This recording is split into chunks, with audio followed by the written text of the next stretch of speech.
Match number 3 of 15 in our countdown here is from Halloween Havoc, October 25th, 1998 from Las Vegas. The undefeated Bill Goldberg, billed at 154-0 against Diamond Dallas Page for the WCW World Heavyweight Championship, the famous match that nobody saw when it originally aired. Now, I told you earlier I would have a special guest on here to help me, and what better guest to have on than one of the actual participants in the match itself, the master of the Diamond Cutter himself, Diamond Dallas Page. Dallas, thanks for being part of our countdown. Oh, I'm here. My voice is a little... That's right. Dallas is a little under the weather, so I appreciate you doing this. So we're coming up on 15 years since the death of WCW. You were a very big part of that boom that the company experienced in the late 90s. I know you didn't win the world title until 99, but 1998 was a big year for you. You tagged with Karl Malone and Jay Leno in back-to-back pay-per-views. You won the War Games match at the Fall Brawl show to become #1 contender to the title. I think you also headlined the World War III pay-per-view against Bret Hart for the U.S. title. That's 5 straight pay-per-view main events. I'd say that's not bad for a guy who didn't debut until after his 35th birthday. Yeah, pretty crazy, right? That whole run right there, I got to tell you a behind-the-scenes story, and I normally can imitate Dusty Rhodes perfectly, but with his voice, we're not going to have that. But the Dream was my mentor. Without Dusty Rhodes, there was no Diamond Dallas Page. He gave me every break that ever meant anything early on in my career. He was a brother to me. And he was one of Bischoff's confidants. And on that day, I guess it's about 2 hours to showtime, he pulled me over and he said, D, I talked to Bischoff. And I said to him, D, he called him Easy E. He said, Easy E. He said, I need you to think about this for a minute. He said, it's Dallas's time. He's ready. Are we sure we really want to do this tonight? And Dream was, trying to talk him into putting a strap on me that night. And Bischoff would have went for it, according to Dusty, if Goldberg wasn't like on the cover of Entertainment Weekly coming up, the cover of TV Guide. It would have been the perfect way to end Bill's streak.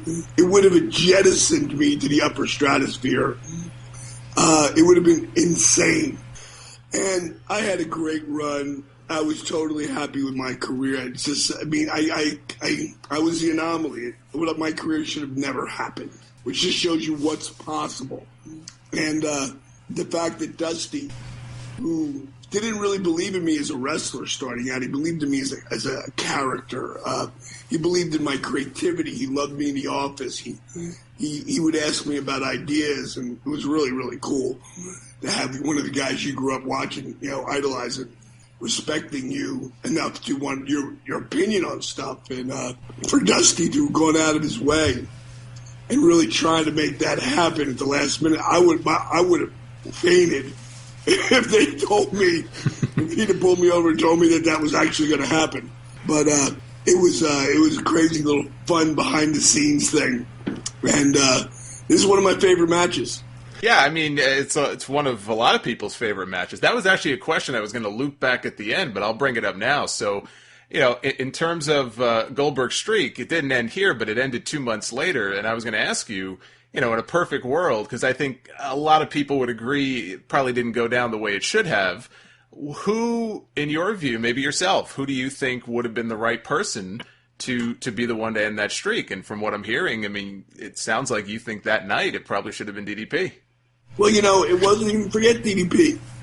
The finish, the Diamond Cutter, the most over move, Jake Roberts, in 1997, March of 97, who was my other mentor. Without Jake the Snake, there is no 3-time world champion. Just never happens without Jake's mentoring me. And Jake called me in March of 97, and all he said was, congratulations.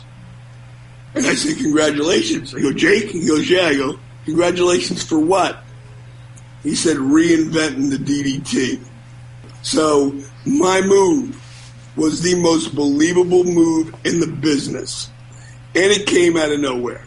And if Bill just stays down during that match, the whole place, they already blew. It erupted. It was the biggest pop of the night. Absolutely. And if he'd have laid there.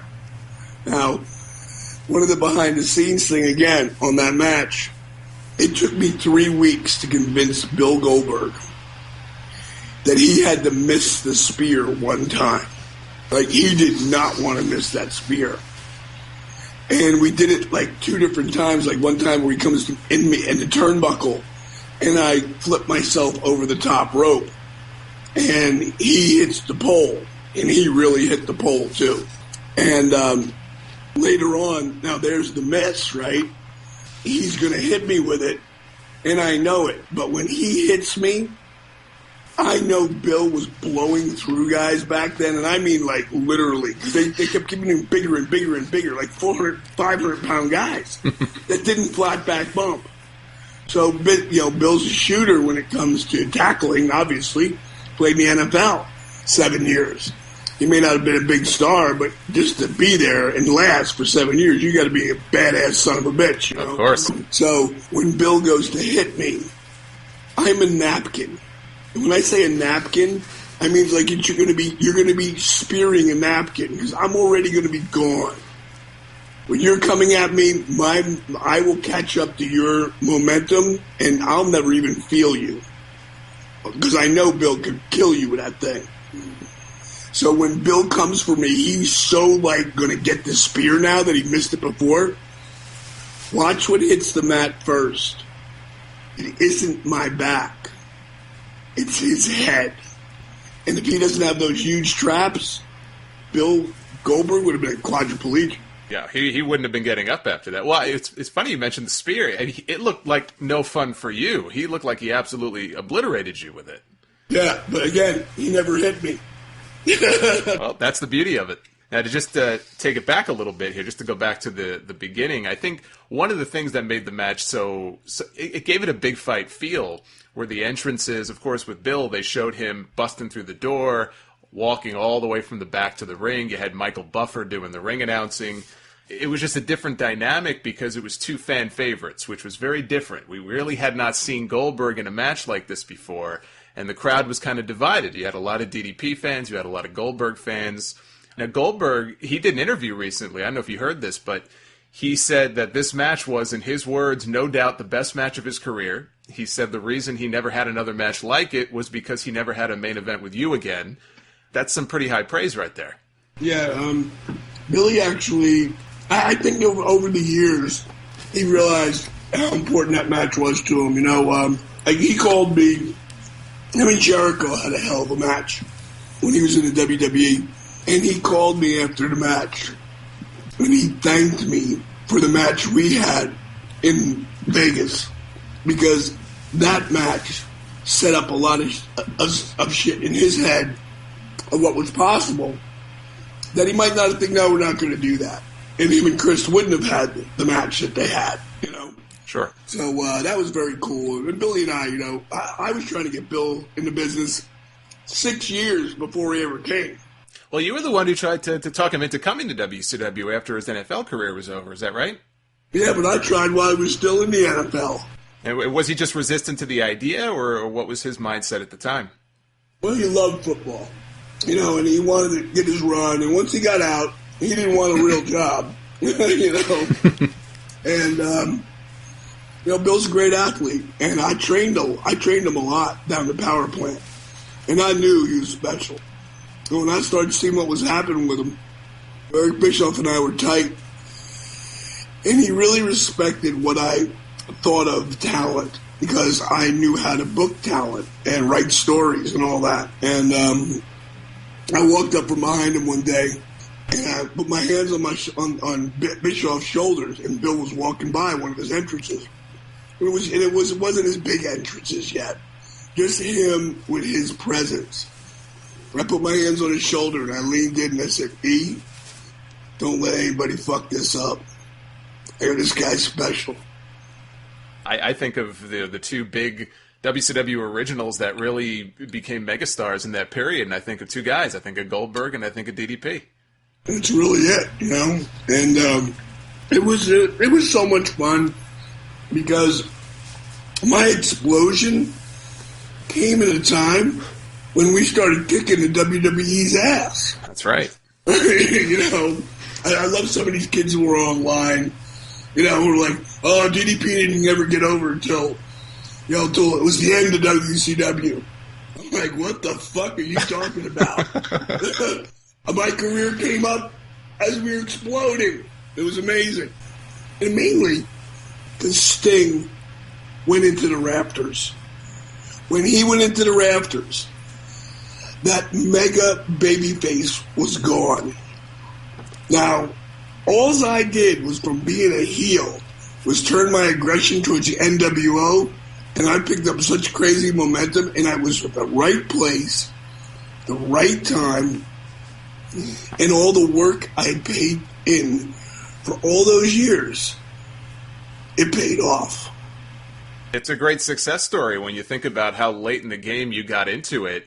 I mean, you were involved, you were doing managing and stuff, but in terms of actually getting in the ring and becoming a personality on the show, it was so late in the game. I'm sure there were a lot of people who said you're nuts for even trying.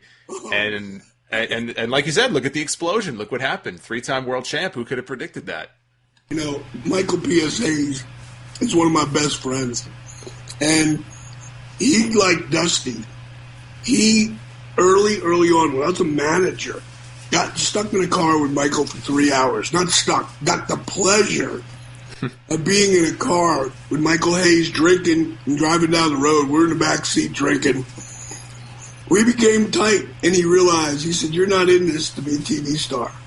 You're in this because you love the business. He goes, I'll help you any way I can. Now, when I came into WCW, I managed the Freebirds. And Michael told Jimmy, who had no idea who I was, this guy's got some chops. Let's him cut the interview. We're not saying a word. And I was like, whoa, talk about baptism by fire. Two of the best talkers ever. Jimmy Jam Garvin and Michael P.S. Hayes. And I just had Mike, he just text me yesterday. Watching your legends. Unbelievable. And I wrote back, unbelievable what? Like, what is that, bad or good? and he texts me. I won't say exactly what he sent me. He texts me, here it is right here. He said, just the show. You putting over Malone, it was great. Because Karl Malone was one of the greatest athletes I've ever seen. And he actually pulled it off. He made it look like he knew what the fuck he was doing out there. Well, he was a big-time wrestling fan, wasn't he? Yeah, him and Rodman both. Yeah, so, I mean, that helps. I mean, I remember hearing stories about Malone when he'd be on the road playing games. He'd make sure WCW, because I think he was more a WCW fan, and he would make sure that shit was being taped so that he could watch it when he got back. Yeah, him and his wife, too. And they loved it. Great people. Now, in that same interview that I mentioned that Goldberg did, he mentioned something about you coming to him with a 14-page wrestling match and was kind of laughing. Let me ask you this on that subject. The match with Randy Savage and Ricky Steamboat at WrestleMania 3 still talked about to this day. Steamboat has admitted that, because of Randy, they had that whole match worked out months in advance. That was how Savage wanted it. He wanted everything mapped out and memorized move for move, hold for hold. Did you work a lot of your matches that way? Did you prefer to have things mapped out in advance as opposed to just calling things on the fly? Contrary to belief out there, I always wanted an outline, but it was an outline, and I would get pretty detailed, but it didn't always go that way. I wanted to know, first of all, there were certain moves I had. If you didn't know how to do them, like the spinning boot, which I stole from Cactus Jack because he couldn't physically do it anymore. Mick Foley. So if you spun that foot the wrong way, we're fucked. I wanted to tell a story, and I wanted to make sure, because a lot of people wouldn't put a lot of time into telling stories. Now, Randy would. Randy takes a lot of time. And it's funny that people bust my balls about it, but nobody busts Randy's balls about it. Randy was... They were too afraid of what he might do. True, too. But Randy, it was so easy for me to work with him because I understood that. And the thing is, though, I would have an outline down, and then I could improv anywhere I wanted. It's like when I'm doing a speech, where I go do my inspirational speech to a corporation or whoever I'm coming to talk to. I'm going to be in New York City on the 8th and 9th. We were just talking about that at Pure Yoga, which is the only yoga studio I've ever done. I'm doing a workshop there, and I call it Inspiration Meets Perspiration. And I know my outline of that 45-minute talk, but I will, what I call preparation meets improvisation. I improv all the time. In my matches, I improv all the time.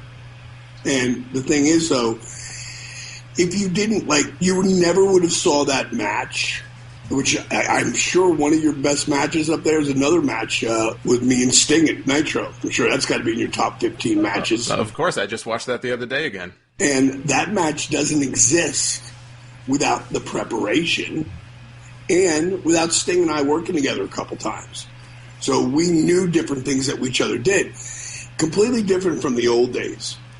Well, I would imagine that Ric Flair and Dusty Rhodes could work without even talking to each other ever, since they wrestled 3,000 times already at that time, or Dusty and Funk 5,000 times by that time. Right, or Flair Steamboat even. Right, those guys knew each other so well.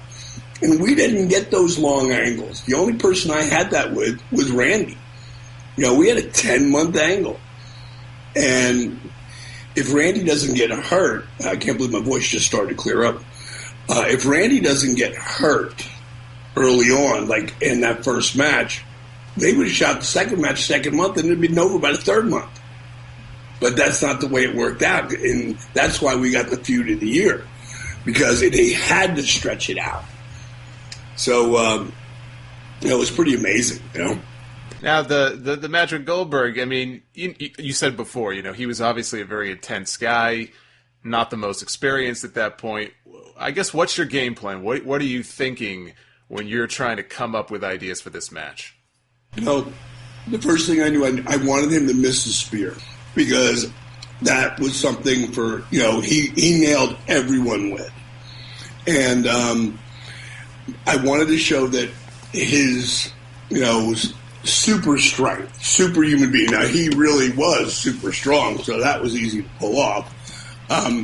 But if you look at, I study Nature Boy, to me, Rick, if he's not the best, he's one of the two top best ever. Him and Shawn Michaels, I can't decide who's better, you know what I mean? I mean, they're both that great. But you watch Nate or Shawn Michaels, when they got with that big powerhouse guy, they tried to get all their shit in, but they got overpowered a lot. And I thought, well, I'm going to use that psychology. I grabbed the, go for the diamond cutter and I have him push me. I'm not going out of those ropes unless I want to, but I want to get Goldberg over as this ridiculous killer. The only part of the match that pissed me off was when he took the diamond cutter, he rolled, and he didn't just lay out flat like he should have. And he kicked out at 2 and not 2 9/10. But the reason was because when we got to the back, he gave me a big hug, and I was like, Billy, why did you kick out at 2? He goes, D, I'm so sorry. He goes, I don't remember anything before the spear. Wow. He was completely unconscious. And I've been there where you're out on your feet. It always amazes me, too, when that happens. And it happens a lot more than I think people would expect.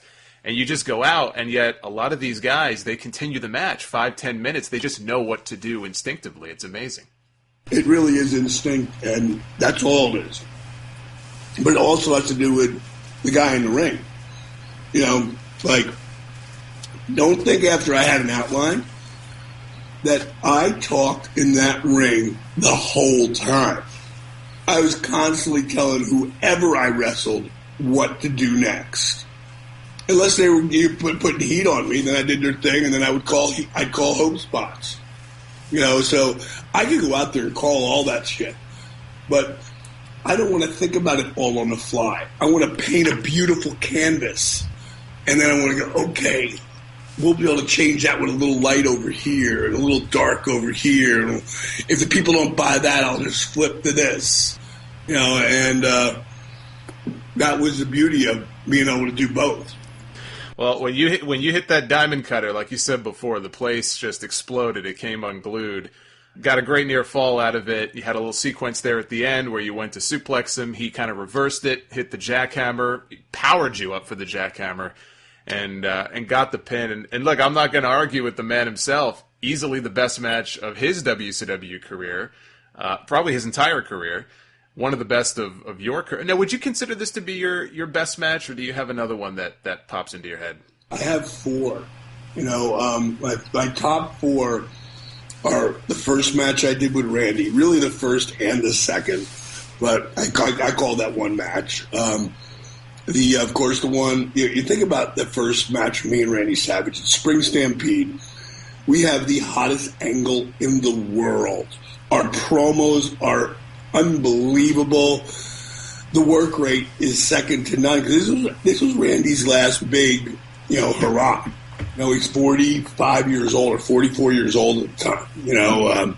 He'd worked with everyone. When he passed away, the WWE put his 5 top feuds up there. And remember, he had every feud you can imagine.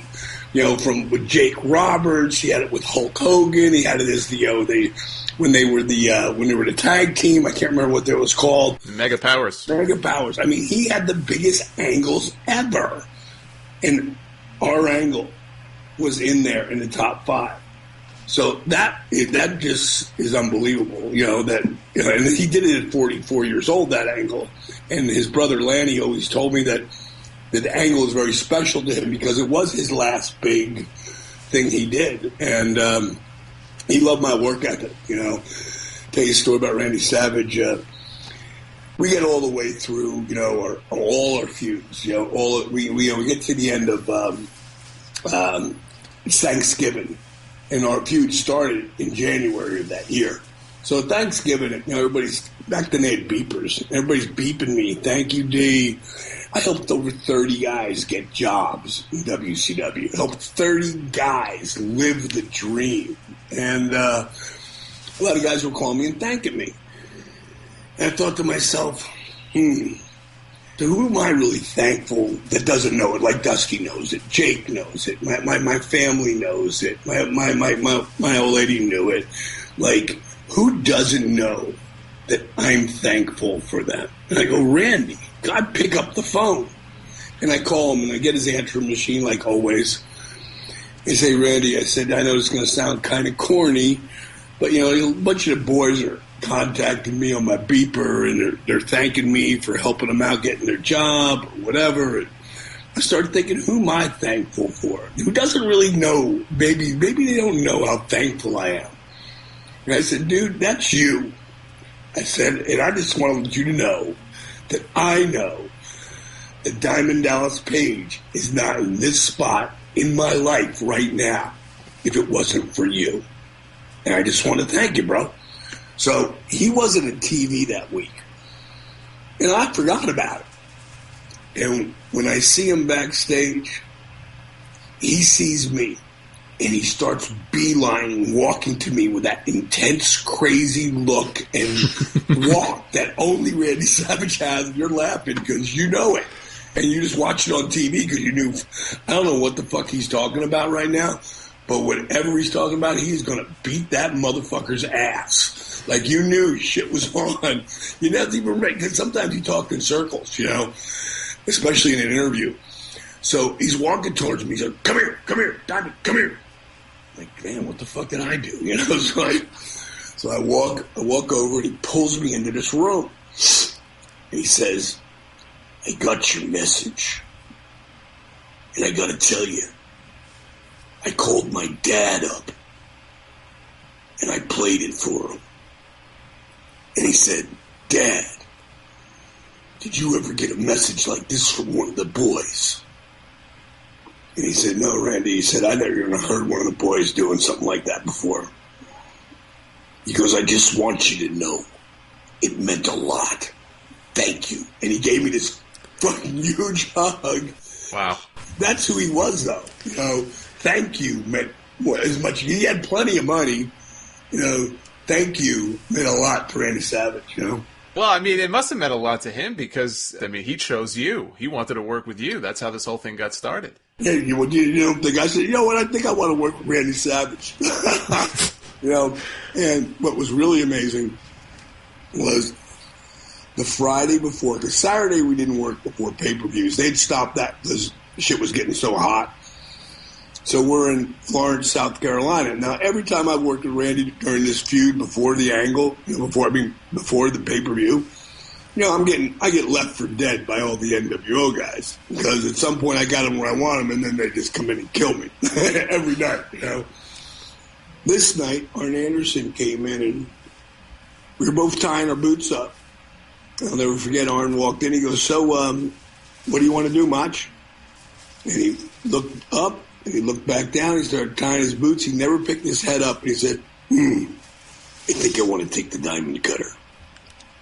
And he wanted to test it. Arn fell over. So did I.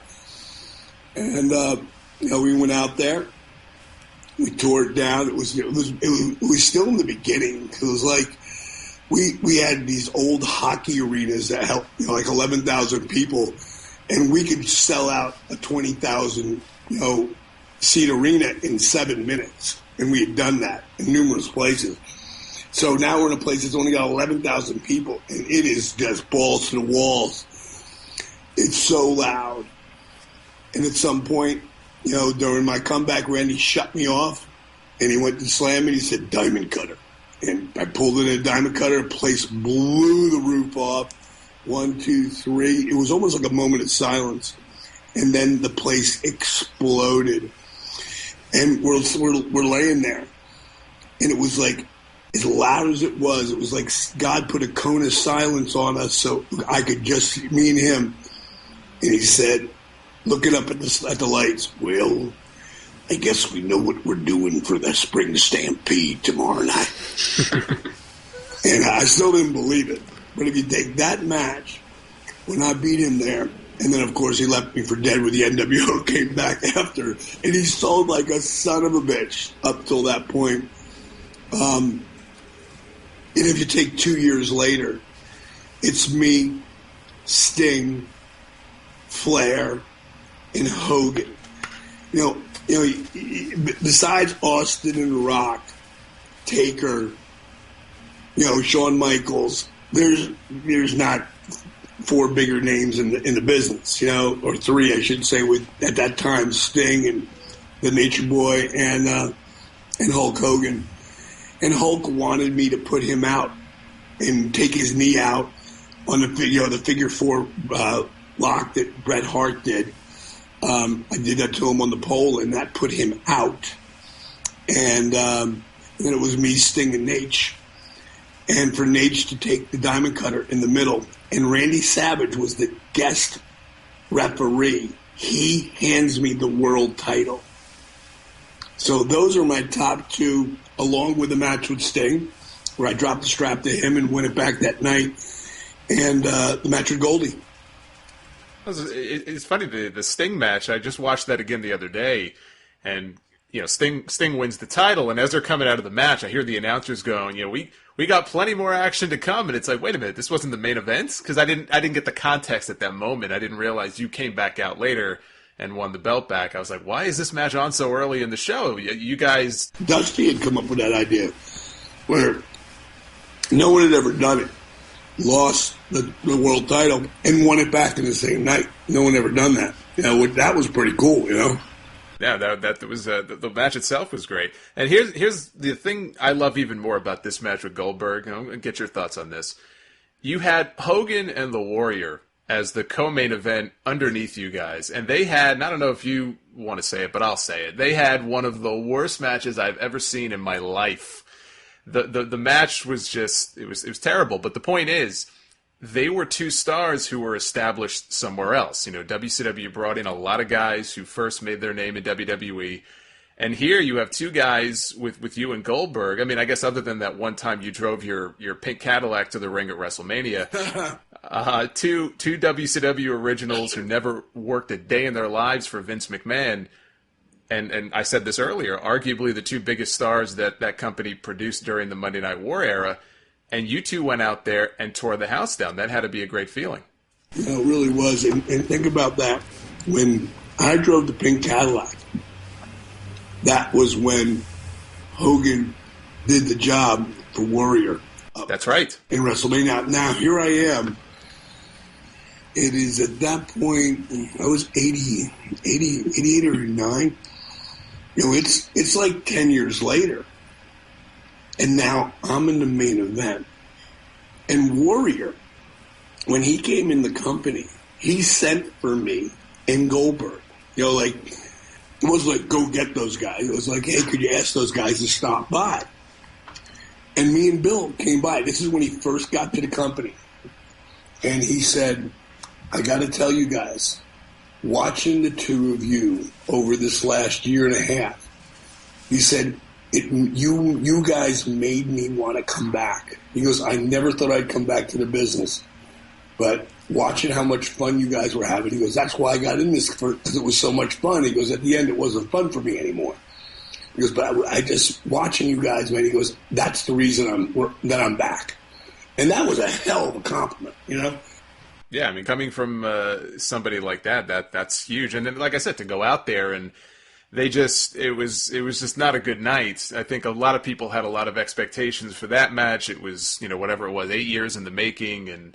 But then you guys went out there and did what you did. And like I said, that had to be a good feeling for both of you. Now, unfortunately, as great as it was, most people that night didn't get to see it because the pay-per-view ran long and the cable companies cut the show off.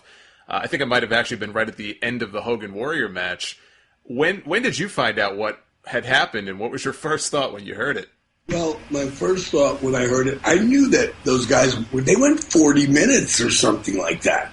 They went very long. Yeah, but I was thinking, and I remember hearing that before. I'm like, why would you go out and spend 40 minutes out there when, you know, it's not like those two guys were high spot guys, you know? Like, that's a long time. You know, less is more in that scenario always. You know, I had a lot of respect for Hulk because he was also he also engineered a lot of, like, he told me 4 years in 1994. He told me that if I keep doing what I'm doing, that him and I had the ability to draw huge money together. I'm talking about when I was the curtain jerker. And he said, it's not this year, next year, the year after. He said, but somewhere down the line, you keep improving the way you're improving, you and I could draw huge money together. And then 4 years later, Karl Malone and I come out from the wings on the Tonight Show because Hogan and Rodman are sitting down out there with Jay on the Tonight Show. We shoot our angle. Dusty Tellman told me he almost fell off his chair. He said, when I walked out there, because he had no idea I was there, nobody knew. That was my idea.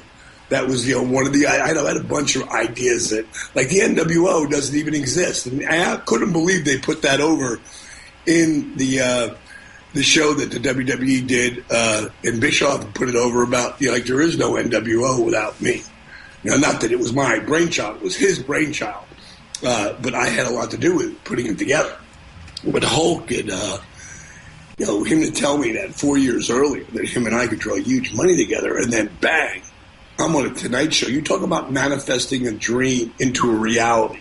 Because when Hulk said that to me in 94, every time I'd get down, I'd think Dusty believes in me as a top guy. Jody Hamilton, who was the assassin number one, believes in me. Jake the Snake Roberts, and now Hogan. There's no one going to keep this from happening. There's nothing going to stop me. You know, it's one of my favorite quotes ever is by Albert Einstein. And the quote is, it's not that I'm so smart. I just stick with the problem longer. And that's my life. For the people who don't think I was ever going to be able to do this or do that, no, God, did they laugh at me when I became a wrestler, and they laughed at me when I said I was going to be a top guy, and they laughed at me when I started doing yoga to heal my body. The doctors said, you're done. Oh, I came back, and they laughed at me when I created my own version of yoga for people who wouldn't be caught dead doing yoga. It's just about, you just got to be focused in on something and be willing to put the work in and to keep with the problem longer, and that whole thing with Hulk going out there and putting all that time in. I thought, okay, they pretty much they wore this house out. There ain't nothing there. But that's not what I'm about, man. They're going to play my music. They're going to be so thankful that we're coming out. They're going to pop huge, and they did, and they were with the whole match, and it was just a really great. Because I never really cared about doing the job or whatever. I would have loved to have been the world champion at that spot, but I had such a great career, and to me, it was about the match. It was about the people buy into the match. Was there that element of doubt throughout it? Is that real? Oh God, well that must have been real. Our match there definitely left everybody with a moment of doubt, Sure, and they had to replay the entire thing on Nitro the next night, which gave WCW its last ever ratings victory over Raw, so I'm sure that's a nice little consolation for you. Actually, that's funny, but that wasn't the last one, because we were still in a good spot. Hold on. We were still in a good spot with that. The last ratings war, quarter hour that we won was me and Sting.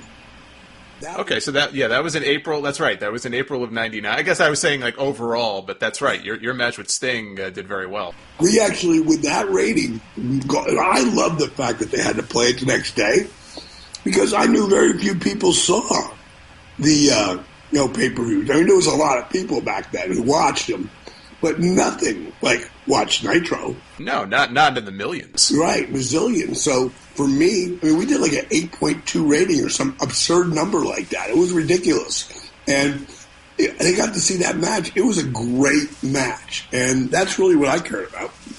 Yeah, it's the kind of match, if you think about it, that if you had a non-wrestling fan who was like, well, what the hell's with this wrestling stuff? Let me tune in and see what it's all about.